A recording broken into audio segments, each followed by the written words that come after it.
Last year, I read a book called The Art of Gathering: How We Meet and Why It Matters by Priya Parker. I was expecting some useful tips on how to phrase invites, fold napkins, come up with clever themes for dinner parties. But what I got was something far more radical. Every gathering, Priya wrote, is an opportunity to create a world that we wish existed. So I interviewed Priya for this podcast in January, back when we could conduct conversations face to face. Remember that? And I learned more. Priya's personal story is extraordinary. As a child, she shuttled back and forth between her father's family, who were evangelical Christian cattle ranchers, and her mother's, who were Indian-born atheist academics. It should come as no surprise that Priya would go on to study conflict resolution and apply her knowledge to helping people reach across their differences and gather in ways that create meaning and connection. Then the pandemic came along, and the lockdown. And now gathering isn't just hard, at least where I am, it's against the law. From Wondery, I'm Rufus Griscom, and this is a special coronavirus edition of The Next Big Idea. It's part 6 of a 7-part series we're calling Rethinking Big Ideas. We're calling people we spoke with in season 1 and asking them to help us understand the moment we're in now. There is no one I'd rather speak with now than Priya. In April, she launched a podcast with the New York Times called Together Apart, which, quote, helps us all reimagine our virtual gatherings to honor all the life that keeps on happening to us in isolation. Are you wondering how to connect more effectively through the haze of glitchy video connections and phone calls? So am I. Let's give her a call.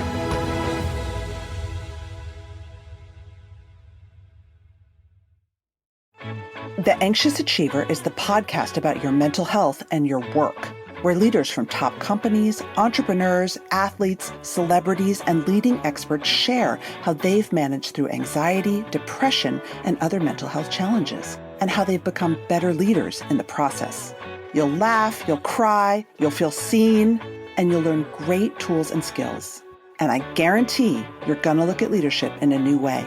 Come find out why we won the Mental Health America 2023 Media Award. Get The Anxious Achiever wherever you find your podcasts.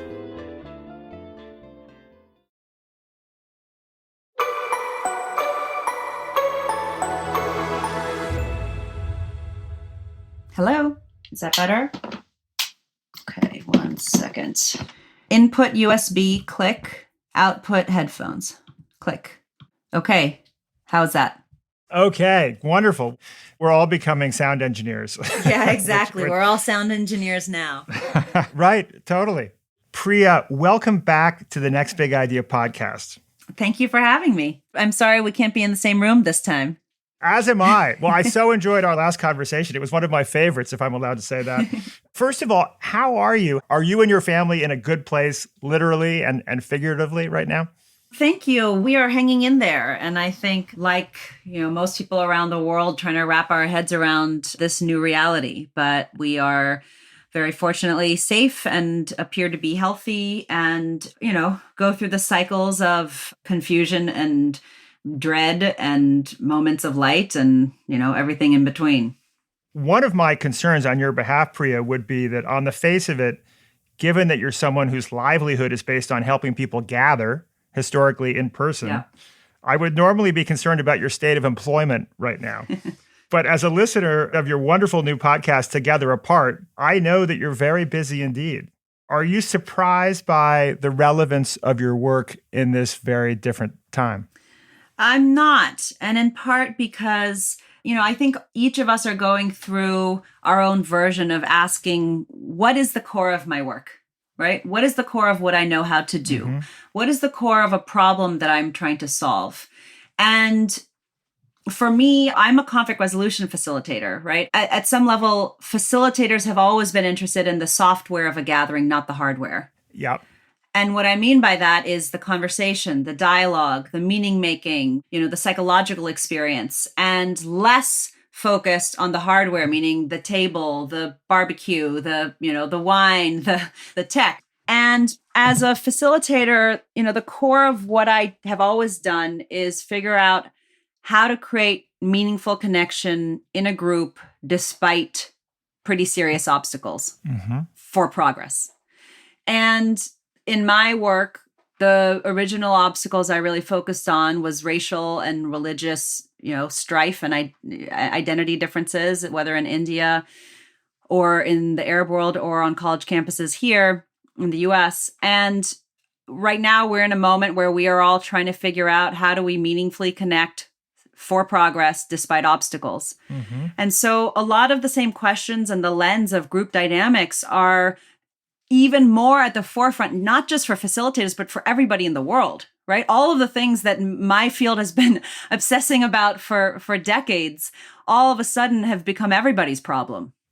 Needless to say, as we're talking about this, there are just countless people who are unable to attend funerals, who are unable to be with their loved ones in their final moments. There's a huge amount of loss. Yes. How do you think about that? I mean, we are undergoing individual and collective trauma, and we're experiencing that at different levels at different moments. So first responders and speaking with nurses and doctors in these hospitals, it's an unprecedented level of both individual and collective trauma. And then at the level of society, that as well. And particularly because of the coronavirus, not being able to actually say goodbye to loved ones in the cases where a loved one is hospitalized. I believe we're going to need to, after all of this passes us, whenever that is, be looking at how do we actually grieve? How do we not just grieve individually, but grieve collectively? Once we can actually, release our breaths and pick up the pieces, I believe we're going to have to, as a nation and as families, as communities, actually grieve our many, many, many losses individually and collectively. And I think in terms of funerals, the wisdom that I've heard and my own instinct is don't postpone. The way I think about it is almost like BC and AD. There's the rituals before the person has passed. It's saying goodbye to that person. Mm-hmm. And then there's the rituals after that person has passed. And those rituals aren't for the person. They're for the community that's left behind. Yeah. Yeah. Right? That's left here.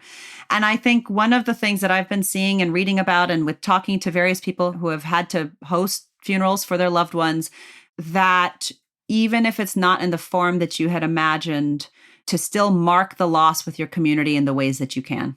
And there's not only collective mourning that we're missing, but there's collective celebration. And you've made the case, Priya, for a national graduation ceremony, which I think is pretty interesting. I was speaking with the journalist Jodi Kantor a few weeks ago, and she brought up a tweet where a student tweeted at Barack Obama and said, hey, class of 2020 is really suffering here. I'm not quoting it verbatim, but would you be our graduation speaker? And it went totally viral. And she told me about this example. And I loved it in part because I think this is an unprecedented moment where we actually need gatherings that are both big and small. Mm-hmm. This is happening. I saw that Oprah is apparently the 2020 graduation speaker through at least through Facebook, whatever that means. And my question here is this going to be a performative spectacle, or is this going to be done in a way that is, that is actually really meaningful and powerful? And I think part of the answer to that is also, how do they think about not only the single collective speaker, which is actually a very powerful, unprecedented idea that I could see a lot of people tuning into, mm-hmm. but how do we also guide people to have meaningful, small graduation parties, being together apart with your own community as you watch this? So the collective shouldn't replace the small. That's right. And the small shouldn't be instead of the collective. We need both. Right. And it could be possible to literally have millions of people participating in a collective graduation and then transitioning to much smaller, intimate experiences, which is kind of extraordinary and maybe an indication of where things might go. Mm-hmm. A central theme of this Next Big Idea podcast miniseries we're doing is trying to figure out together what we can learn from this moment. And I know that's been an interest of yours as well. In the early episodes of your podcast, Together Apart, you've been helping people translate their events or gatherings into video conference experiences. What have you learned from this that maybe you didn't expect that you think might be applicable to the lives of people listening?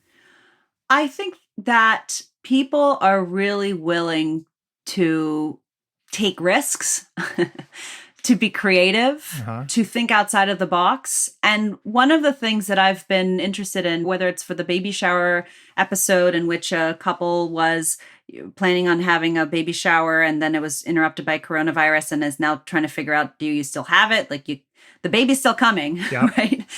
Is people's fundamental willingness to actually pause and say, well, why are we doing this? And I think one of the things in many of our gatherings that suffer is we tend to be on autopilot, right? So you go to a birthday party and they kind of like, you have candles and a cake and blow it out and everyone claps. Or, board meetings we think of it in a very sort of stodgy way.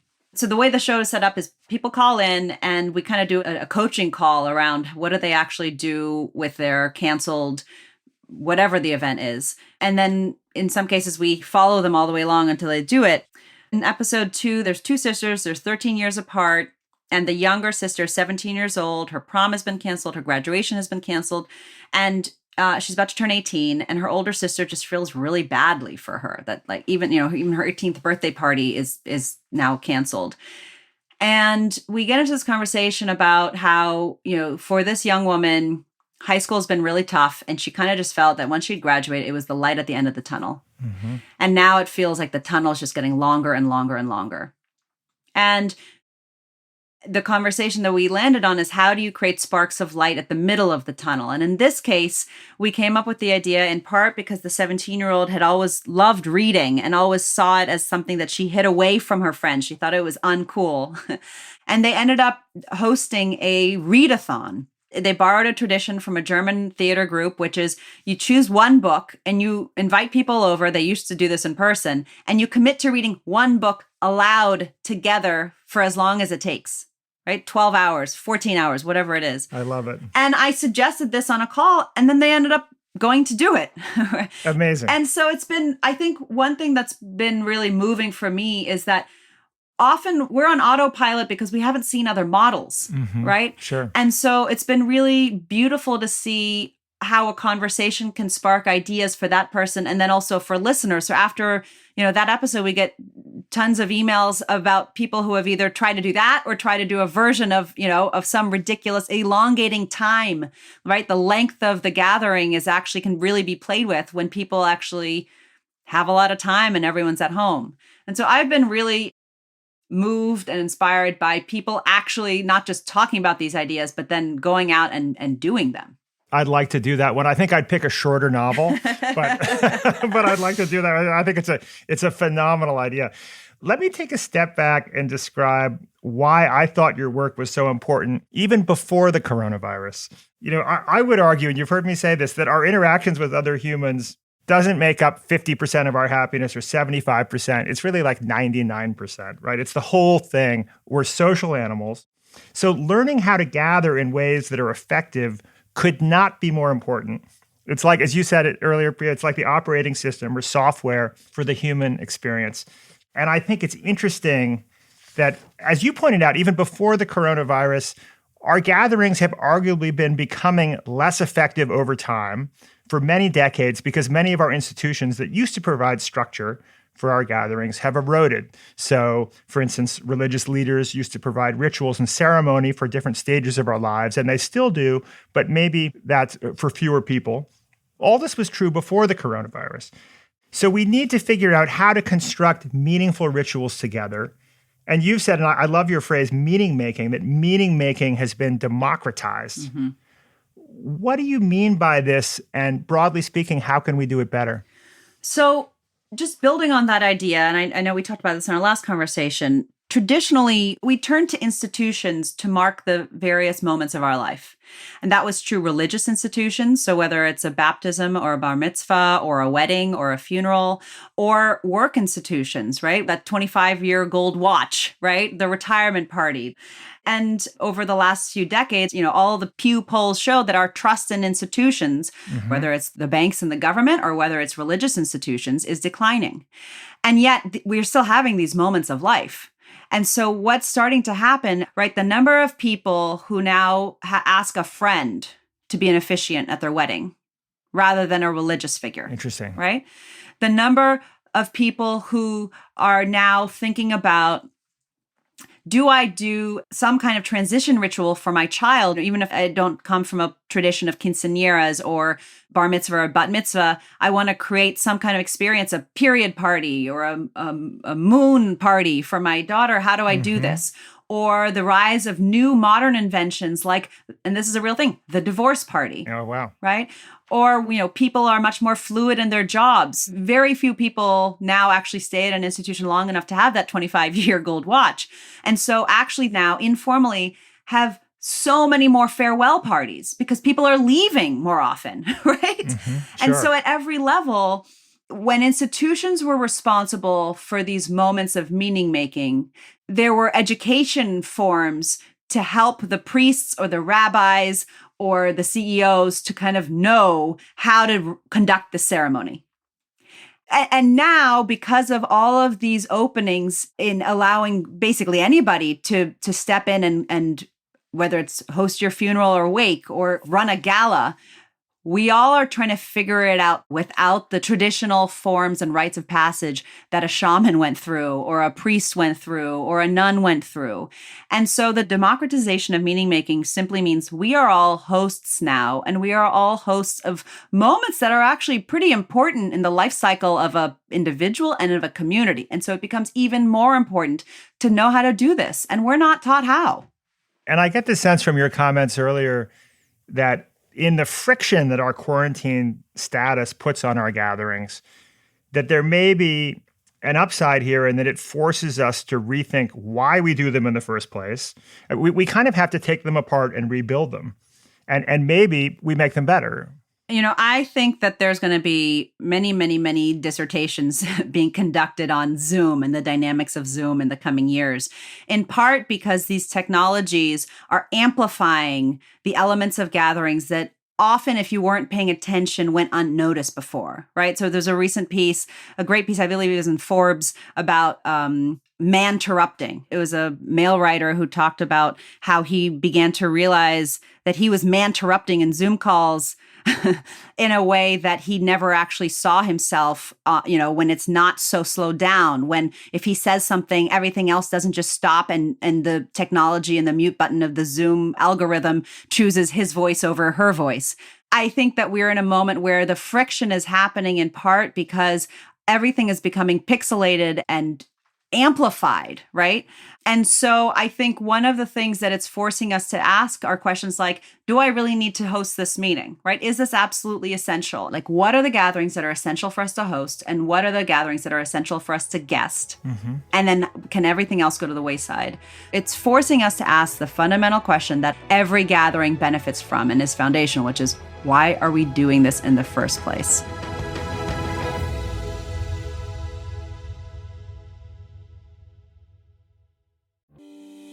I'm Kwame Christian, and I am the CEO of the American Negotiation Institute, and I want you to check out my podcast, Negotiate Real Change. Listen to conversations with leaders in the diversity, equity, and inclusion space, and learn the secrets behind what it really takes to become a successful advocate, ally, and change maker in your organization. Check out Negotiate Real Change on your favorite podcast player.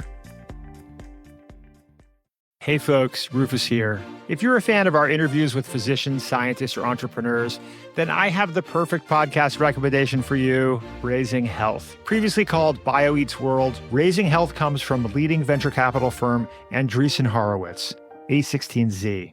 Each episode, Raising Health dives deep into the heart of healthcare, biotech, and AI with A16Z general partners. Along the way, they explore the real challenges and opportunities in health and biotech entrepreneurship. Not to mention, you'll hear raw insights and actionable advice from notable guests like Omada CEO and co-founder Sean Duffy, and AI expert and In-Sitro CEO Daphne Kohler. Don't miss out.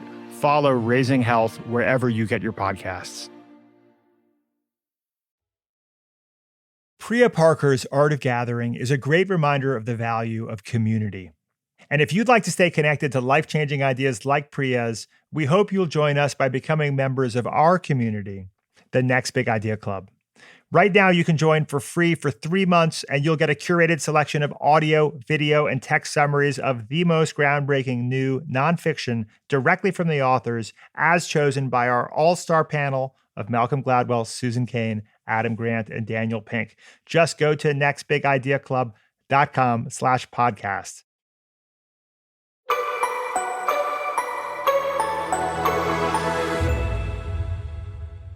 So you lay out in your wonderful book, The Art of Gathering, a number of core tenets regarding what are the kind of ingredients of really successful gatherings, which includes having a unique and disputable purpose, the importance of owning your role as a host. Could you share some of these basic principles and maybe how they apply or don't apply to virtual gatherings? Absolutely. So the first principle is, as you said, is have a specific disputable purpose. And the biggest mistake we make in our gatherings, virtual and in real life, is we assume the purpose is obvious. Mm-hmm, sure. Right? We're having it's just our weekly staff meeting. What do you mean what the purpose is? Is to have the staff meet. And the most radical thing you can do to make your gatherings memorable and matter and relevant is to actually first ask, but why are we having the staff meeting, right? The staff meeting is a category. You may even think it's an activity. Well, we come together to touch base. Well, for what purpose? Well, actually, because when we don't touch base, there's a lot of miscommunication and the product is worse because we didn't catch the error early on in the creative cycle, whatever it is. But getting down to the core element of why are you actually hosting this gathering and for what need? And when you have that purpose, you then don't spend time kind of backing into that purpose through fights about the guest list, right? I thought this was a sales meeting. Why is marketing here? And then the second is don't be a chill host. In trying to be chill and trying to seem not controlling and trying to seem not imposing, we under-host, right? People invite people for dinner. We don't introduce them to each other because we feel like it's like too networky. But then you think about how do you actually do it in a meaningful way to give people a social crutch so that they can actually have a meaningful conversation so that they don't have to do all the work themselves. In our virtual gatherings, because at least right now with the interfaces we have, to actually have a host who knows their role, who helps connect people. I recently was part of an 80th birthday party, and it was a canceled party. I mean, it was a canceled in-person party that was just going to be 3 families. And we ended up doing it as a virtual Zoom call. It was for my stepfather's 80th birthday, and we were going to have it's a joint family, second marriage, all of his children and their children just spend time together for a weekend. We could no longer do that. And so we asked, what is fundamental? What is essential? And who can be there? So number one is connect with his grandchildren. But his grandchildren are from 2 to 16, right? How you connect with a 2-year-old and a 16-year-old look very different. So we had a 10 a.m. ginger cooking, baking with, Gumpy time.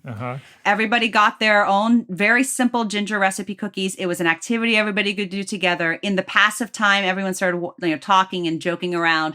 There was a payoff at the end. All the grandkids got ginger cookies. Then at 4 p.m., we did a virtual cocktail hour and invited 40 or 50 friends and family members from around the world. He's English. To join in. And here's the generous host. So my mother played the role of facilitator. So you could just zoom in and say, yay, happy birthday, John, we love you, yay. And everyone sing and blow out a candle. And that's nice, right? It's warm in and of itself to see the people you love. But to actually make it have a meaningful connection, she practiced generous authority. And what she did was first, as people entered, she said, hey, it's so-and-so from such and such. You look great. Wow, hey, here's so-and-so and so. So she actually kind of greeted people, not just for them, but for everybody else. Oh my gosh, it's your John's college roommate. Wow, it's the cousin, right? She's almost like sports casting, Yeah. right? Who's coming in. And it gives context and meaning to everybody else, and it makes them feel welcome. And then she invited different groups from different parts of his life to, in front of everybody else, to agree on a metaphor that described John. Oh, nice. Right? Nice. And so even actually seeing people argue is kind of hilarious when they're arguing about, is he a yogi or is he a tree? Is he a bowling ball or is he is he the moon? Oh, that's cute. But what's happening there is then also all of his children are seeing people from other parts of his life describe their father in ways that they perhaps hadn't heard, right? There's a lot happening. And then the final part was, she put us all into breakout groups, which she called the rooms, and everybody had to come up with a poem. And so 60 people got into, 20 cocktail rooms. Wow. And they came back and read these beautiful, hilarious poems. And so she hosted, but it was like well done because she used her power as a host to push forward the purpose and connect the guests to each other, but also protect them from each other. So it just wasn't either chaos or like anemic. I think I recall that your mother's a cultural anthropologist. Yeah. And I wonder, so I was curious to ask you whether you coached her on this, because this sounds very much something that you would advise, or to what degree some of her instincts are manifest in your work. I mean, very deeply. I coached her and she coaches me. And for this birthday party, we talked a lot. She was really nervous. She's never used Zoom before. She did 3 tutorials. We probably spoke 12 times that week to make sure that she And so it's kind of scary for everybody, and you just kind of have to take that deep breath and say, I'm going to forge through and actually help this group connect because I love this human being, right? So it's not connection for connection's sake, it's connection for a purpose. I have to think that many people listening have had this experience in recent weeks of helping a parent. For some reason, it takes like 25 minutes to navigate verbally my mother or father to the little button in the corner of the Zoom window that enables you to change the screen, to the Brady Bunch gallery view. Yeah. I don't know why. Just last week, my father, for the first time, saw all of his grandchildren in a grid. And he was like, good God, this is fantastic. This is a revelation. Has this been around for long? Yeah. And one thing that strikes me as interesting is that technology has this tendency to sort of make incremental progress in the background. And so many of us, like 20 years ago, 15 years ago, tried the first early Skype, which I just looked it up. Skype first launched in 2003, 17 years ago. But that early experience was really a kind of a novelty, but it was not gratifying at all. And I think so many of us just saw it as something we were occasionally forced to do in business settings. But I think there's been this collective revelation that wow, this is actually kind of powerful. And it makes possible kind of new kinds of interaction, which I think is so fascinating. We're looking at a very interesting moment in terms of innovation and adoption of technology. And because the use case that it was originally used for, Zoom was for work meetings, is now being applied to contexts that the creators never imagined, right?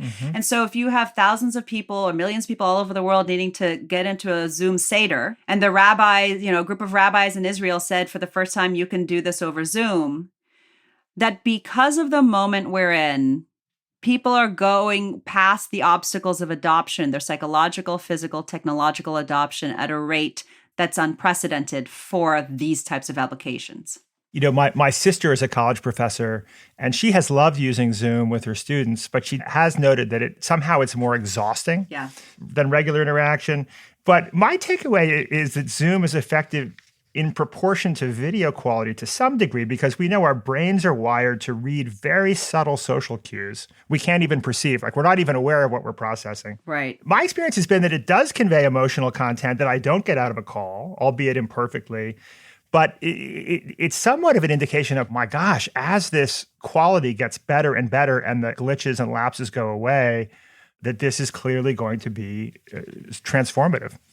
I mean, I think this is a deeply important piece. I think even as Zoom improves and improves and improves, the arguments you're going to hear are going to be the same arguments that music nerds have between LDs and discs and digital sound. It just feels different.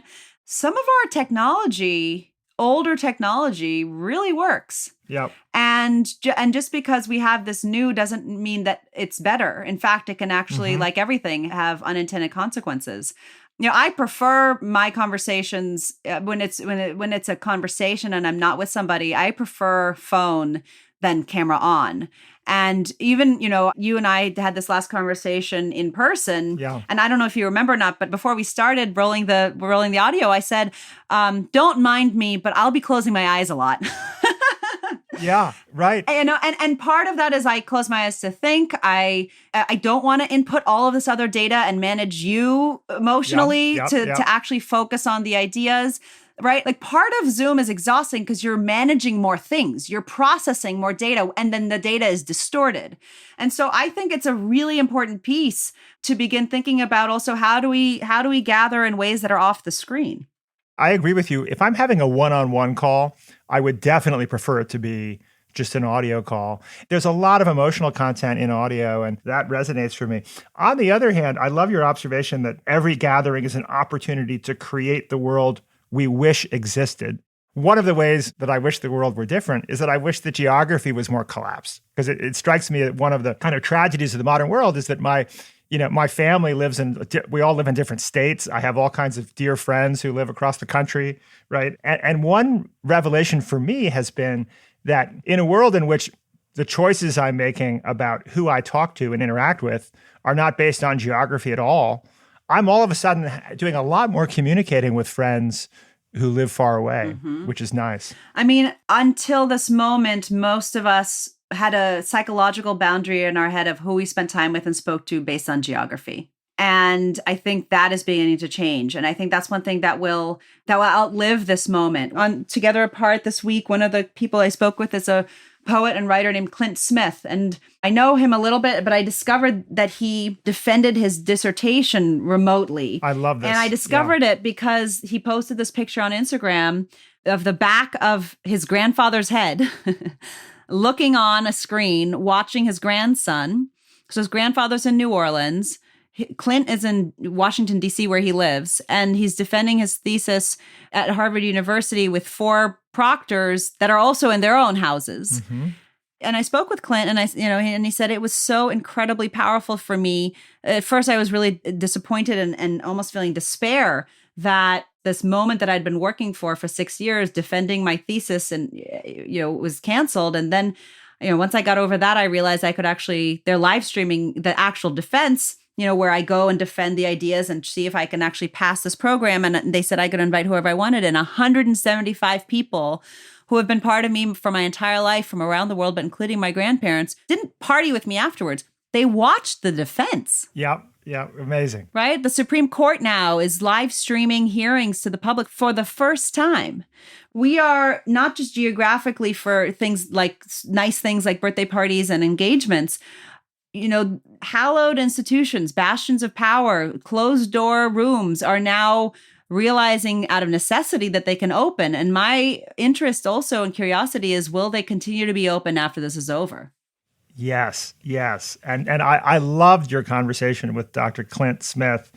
And he said at the end of that conversation, this pushes us to reconsider what access is and what access looks like. And one can't help but think, watching the Supreme Court live streaming oral arguments in May, that will be, as you say, I think a very important precedent. And it's hard for me to imagine, saying, oh, you know what? You saw behind the curtain of how the Supreme Court functions. We're no longer going to let you do that. Right. Oops, just kidding. I'd love to end, Priya, with a question that I've been posing to all of our guests. What gives you hope right now? I think the things that gives me hope are, first, just the stories of doctors and nurses and first responders, even when they have the choice to step out, to continue to go back in. It moves me. It humbles me. It's very, very powerful to witness. And I think what also gives me hope is the conversations that people are having about what this crisis is actually showing our society to be, which in many places is very broken. Naomi Klein wrote this book called The Shock Doctrine, and my husband, Anand Girdhar has been referring to a lot of her work lately, which is like crises can go in 2 directions. They can either embed inequities or they can actually be transformative. What gives me hope, though it's a careful hope, is that many of the inequities that we are seeing right now will actually create an appetite around the entire country to create better social systems and safety nets for everybody. Well, Priya, thank you for all the great work you're doing, helping us all gather more effectively right now virtually, and for taking time out of your podcast hosting and ginger cookie baking and all your other activities to be with us now. It's really been lovely. Thank you. Thank you for having me. And for your listeners, if you have creative ways you're gathering at work or at home, send them to me. You can send them to me through my website, priyaparker.com. And we have a newsletter there. And also send us your questions. We are always looking for ways to think about together gathering apart and facing this moment. Wonderful. I actually may have one for you, Priya, which I had an outrageous 50th birthday party 2 years ago, and we were meant to have a reunion of this wonderful community of people, and I'm trying to think through how to do it. So I might submit an email to your inbox. There you go. Well, thank you so much for having me. Yeah, thanks so much, Priya. I appreciate it. Okay, be well.